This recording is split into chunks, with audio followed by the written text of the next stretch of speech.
So when HTTP client sends a request, what happens is it opens a socket to the target server. Through that socket, it sends HTTP data. Like my Swagger API is having the get payment, and I'm passing the IDs like some unique IDs with some codes like a flaky or okay. And then the server replies through the same socket. Why it matters? Because opening and closing sockets repeatedly is expensive. Imagine you are at a Starbucks cafe and instead of staying in line, leave after every sip and join the queue again. And that's what creating the new HTTP client. Every time it keeps opening and closing the sockets instead of reusing them. How the leak socket happens, how the leaks are happening in the socket. So if we use new HTTP client in loop per request, that is, if you see this code here, where I'm instantiating a new HTTP client and creating an object called the client, and with the client I'm calling this get async, okay, which is my API. So that HTTP client internally opens a socket. When I try to dispose it too quickly, the socket doesn't actually go closed immediately. They sit in time wait. So the same time wait I will talk when I will start the video, which I'm going to show you, where I had curated this thing and how I've done, I will show you. So it's the same. Remember this time wait, I will use this keyword there. So you need to see, you need to watch this and see how I'm fixing these issues. And why I'm doing it, because they sit in a time wait state for a while by design. This is by design in TCP, so we can't do anything. Or the only thing which we can do is to avoid, we need to ban completely this HTTP client instantiation, which we are doing it every time. So if we repeat this many times per second, we end up with tons of sockets hanging around in half dead state. That is called the socket exhaustion. My app or your app literally runs out of stable doors to talk to the internet. That's the leak. So if I have to put it all together, why not new HTTP client per call? Because expensive SSL handshake plus socket creation on each call, what is happening behind the hood. So resource leaks, why it is happening? Because sockets pile up in time wait, leading to exhaustion. And stale DNS happens because new client hold on to outdated IPs hitting the dead servers. That is why the stale DNS issue is happening with this. That's why Microsoft and every seasoned .NET developer says use a single-lived HTTP client instance or IHttpClientFactory in ASP.NET Core. So in ASP.NET Core, the solution to this issue is by using IHttpClientFactory. What it does is it manages socket efficiently, rotates DNS correctly, and avoids leaks. 3 lines of code took down a real payment system. CPU was fine, memory was fine, sockets not fine. Today I'll walk you through a resilience lab I built, a flaky API simulator, a proxy with timeout, retries, and a circuit breaker, a live dashboard, and a one-stop PowerShell menu to trigger rear failure modes. So in this I will also show you how I made this deterministic and how I read green, blue, yellow, and red bars like a cardiogram here, if you see this kind of. So yeah, here you see, yeah, this kind of cardiogram. So right now it is showing red, but I'll when run the menus and I'll show you my tests, then I will come on to it again. I built 2 halves, a simulator that pretends to be a unreliable dependency. Endpoints like, as you can see here in my Swagger, which I'll show you one by one, and a proxy that I call once from a script, and inside it uses HttpClientFactory plus poly to do the smart stuff. That is per try timeouts, retries with a jitter, and a circuit breaker. So one call in, it often becomes several controlled attempts under the hood. So I'll show you how it is working in my end. So here, meet the menus which I have right now with me. The PowerShell window which you can see here, which is showing the resilience demo menu here. From the scripts, I can trigger realistic failures. I'll show you how. So behind the scenes, this is my script. Here in the demo one, as you can see, this is what I made. So here it is listening on these ports. The menu I made is using this socket exhaustion, like demo one, socket exhaustion problem. Okay. So similarly, I have demo 2, demo 3, demo 4. One by one, I'll show you how it is working. And like demo 2, this is showing the correct approach with factory. This is how I'm showing it. So for this, I created another function. So all this I can run using this demo, which I'm showing you in the PowerShell menu. Okay. So apart from this, my other APIs are working using the Swagger. Like here is my payment simulator controller showing you the socket exhaustion. Okay. So here, let me select the one, and on the same side, I need to show you the dashboard also. What the PowerShell has shown is In the demo one socket exhaustion problem showing the current connections before test 256. So now I had run the dashboard. Now it has increased. So it has created 100 HTTP client instances, which is a bad approach. And the results are showing that active connections are 35.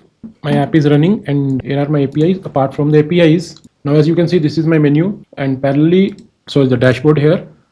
And currently the dashboard showing active connections as 290. And let's run this menu showing the socket exhaustion problem. Parallelly, we can see 293, as you can see on the side. This is how my first problem I'm showing you, which is the socket exhaustion problem. So here, what you see in my, first of all, in the dashboard, what exactly it is, the legend I'm letting you know, because you might have seen some of the bars which are red are taller than the other ones, but now it is all the same. But in between it changes. Why it changes? Because the tall red bars are showing as more events in the bucket. A stretch of red with no yellow usually means the circuit is open. That is a fail fast circuit. So now it is open fail fast circuit. So now showing the open circuit, which is a final failure circuit. Okay, it's the final failure it is showing right now. So in case here the yellow bar comes, it means green means success actually, yellow means a retry that is happening, and blue it means the per try timeout hit. Blue means like blue spikes means slow dependency actually, because it should not continue with the yellow most of the time. If the yellow normally what happens, a stretch of red with no yellow usually means the circuit is open or fail fast. So yellow followed by green, that means retries are happening. Retry is doing their job actually. Retries are happening, that means. So now I'll show you how it will change. Now if I execute my next menu, that is showing the correct factory approach. Now it is showing the correct factory approach using IHttpClientFactory for 100 requests. So the result is it made 100 more requests, and active connections are 146 currently, and status is healthy. And now I'm showing you the demo retry policy, which is very crucial. So here what will happen, it should fail twice. So in the third menu, which showing the retry policy, it should fail twice, and then the third time it should pass, and it should succeed on the third attempt. Yeah, this is what has happened. So it is already, as you can see, it is already showing it has made 2 retries already, and in the third it has succeeded. This is what you can see. Now the height is decreasing, as I told you. So now less events are in the bucket. So if more events are in the bucket, the red bars are more taller. Now the height is decreasing. That means events are getting lesser and lesser. Now I will show you the fourth demo. That is the circuit breaker demo. Now it has triggered the circuit breaker. So now if I go for the fifth, that is the demo timeout protection, calling slow endpoint 6 seconds. That is fine. Now showing you the open live metrics dashboard here. We can see using the menu also. And now this is the status what we have. So this is what, like it is showing as a cardiogram, right? So what if I have to run all the demos in sequence? So this is the 8th menu which is showing that. Side by side, I'll also show you how the graph looks like with this. So you can see here, right? Yeah. Events are changing here now. Now events are more, event then it got less. So all succeeded, it is showing the result summary, and the fail, nothing failed, and the timeout, there is no issue in the timeout, and the rate limited, again fine. So success rate is 100% here. We completed the demo sequence, and now I'll come down to the APIs one by one. So I need to close this app once. Yeah, lot of sockets are open now. So as you can see, the rate limit demo gracefully handles 4 to 9s, and my dashboard show green, red, blue bars so that I can see what's really happening. Now in my Program.cs, I'll show you what I did here. Actually, I registered a simple named client and attached policies in one place. Actually, what I learned through hard way is that duplicate add HTTP client here in this line. So if you see this line of code here, which is there in my HTTP client resilience extensions. So it is running the service with HTTP client payments client. Yeah. So what happens? They fight each other. So I keep just once. As you can see in my Program.cs file, this line of code builder.services.configure payment client. So I'm registering it once only here. So this is I'm registering my extension here actually. So, and the next line builder.service.add transient. So this is typed client wrapper. So this is my wrapper putting down here. Okay. Actually, coming back to my extension, in my extension, I configure the per try timeout, retry with jitter, like 2 retries, then third attempt as successful attempt, and circuit breaker. I'll show you where exactly I'm doing what. So this one is the outer cap. the one you can see here, right? And wherever you see add policy handler, where is the add policy handler? So this one, add policy handler here and here, which I'm passing get timeout policy, and in the second time I'm passing get retry policy, and third time I'm passing the get circuit breaker policy. Okay, so if we visit this function here, get timeout policy, here it shows the timeout strategy what I made here using these parameters one by one. Yeah, actually, if you have not seen, I had passed 5 there. So in the test you can see here I am passing 5. So this is how I am testing it.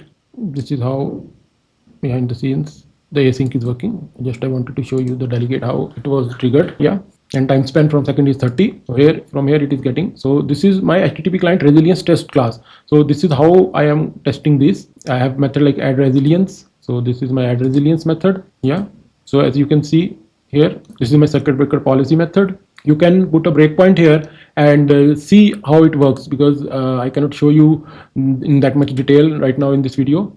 It will be too long otherwise. So here this is my get retry policy. So here what it is happening is, in the add policy handler in which I am passing HTTP policy extension, and on the other side in the simulator I keep per ID state in static dictionary. So flaky really means fail twice and succeed on third attempt. This is my definition of flaky. So the very first attempt, this is the case where it happens. So in the third attempt it passes. Actually in this, as you can see, the attempts dot add or update, I am passing an ID. So I'm keeping per ID state in a static dictionary here, as you can see, right? So the proxy snapshots a global retry counter, so I can display retry used to and back to the script then. And let me show you once more by running this app once again here. First I'm showing you so this is telling that this is the wrong way. Now request made 100 and then this one, and we can see this in the dashboard also here. Now let me show you in the dashboard how it is showing here. Yeah, coming down to my next API the correct way here, and here the events increased. So there is no socket exhaustion risk here now. The why I wanted to show you is to show this one. So actually in this API, what ID I need to use a unique ID first of all, like this one retry, and for the mode I have like OK mode, flaky mode, timeout, rate, and fail mode. Flaky mode I can use now. Let's check with this mode. Unavailable. Attempt 1, attempt 2, service unavailable, attempt 3 finally succeeded, as you can see. Yeah, as per our logic it is working fine. So as per my logic it is working fine. So this is for reset. Let me execute it so that unnecessarily sockets will be closed. Actually now why it is not showing the green, because my system is already running a lot of sockets, because I'm recording using the OBS and some more apps are also open, and that's why it is not showing in the complete idle state. So in my proxy controller here, so this is how my payment method is working and how the status I'm showing as okay, and it is showing when the mode is flaky, it is showing after the internal 3 retries. So in the demo one, what is happening is I trigger the bad pattern, creating new HTTP client in loop. Even with dispose method, the underlying sockets go in time wait. So under load, I burn through the FML ports throughout collapses and error explode. HTTP request exception. This is what is coming here. Connect timeouts are there now. CPU memory is having problem. So what the fix is for this? I need to use IHttpClientFactory, and we all need to use that, which I am showing in the next demo, which is how to correctly use the factory approach, which is option 2. So here this one I'm showing. Now same load with IHttpFactory, one shared socket HTTP handler, pool connections, and sane rotation. Latency stabilizes and error drops. This is the production hygiene. And coming on to the demo 3, which is the retry policy, already shown you. So after 2 retries, what Poly is doing here, so what Poly does, it makes 2 retries internally. So this is when I hit the flaky mode. I make 1 proxy call, but Poly does the 2 retry internally, and in the third it is succeeding. So I had already shown you the API console and in the Swagger. So what it shows, how it shows in the dashboard is, it shows with the 2 yellow lines as a retry with jitter delays, and then green bars showing as success in the third attempt. The script confirms retry used to, and user never see the blip. So I retry transient failures like 500, 408 or 429 or socket exceptions. I don't try 400 or 401, 404. This is how I'm avoiding retry storms and all. So in the timeout, if I have to show you the demo timeout protection, which is the demo 5, calling the slow endpoint. So here I simulate a slow downstream. Per try timeouts cap each attempt at 5 seconds. So if it drifts, Poly cancels and either retries or fails. So I keep an outer HTTP client or timeout to bound the total operation. Time is a budget, not a suggestion here. So coming on to circuit breaker. Circuit breaker, previously also you have shown you. When it's truly down, it retries can hurt. After 3 failures, the circuit opens for 10 seconds. Now I fail fast, no thread struck, no connection pile up. After cooldown, it goes into half open for a probe. If the probe succeeds, then closed. If not, then open again. This is how I am avoiding the cascading failures, again showing you. So in the APIs, if you see, you will see the circuit open and then the half open and then closed. So rate limiting I have not included here. I built this lab to prove resilience, not just hope for it. The simulator creates a real failure modes. The proxy enforces discipline. The dashboard tells when I am actually winning. If I want a stable latency, zero socket incidents, and instant failure when it's truly down, steal this pattern, which I had made here. Okay, the code is available on the GitHub for free. Next, I am going into DI lifetimes in my upcoming video, where in the DI lifetime and background concurrency, the silent cloud bill killers. If it was useful, like, subscribe, and tell me in the comments which demo exposed a bug in your code. Let me know. So why this was important? So actually this pattern, factory, named clients, resilience policies, this is production ready code, not the simplified examples in tutorials, right? So actually many times it happened like with Netflix and with the production codes where people have to wake up at 3 a.m. It's not fun explaining to your bosses that why the payment system is down and why nothing, and when nothing has changed, right? When you have not done any changes in your code, why the payment system is down? What exactly happened? Who is the culprit? The culprit here is the sockets, actually. We need to go for the factory, the named client, the resilience policies in place. This is what the Netflix has done to avoid this error in the future. So now, before I started, I need to give you an overview, like what exactly is the fix. If you find any HTTP client, if you find any new instantiated HTTP client object, you find anywhere, just replace it, go replace it. Find as many as new HTTP client as you can in your code, wherever it is in the production or in your dev environment. Or because if today it is in your dev environment, tomorrow it will be in the production, then you won't have the time to change it. Okay, now that you see what I'm doing it and how I have done it, what exactly we have to do to replace new HTTP client, which is causing the issues actually.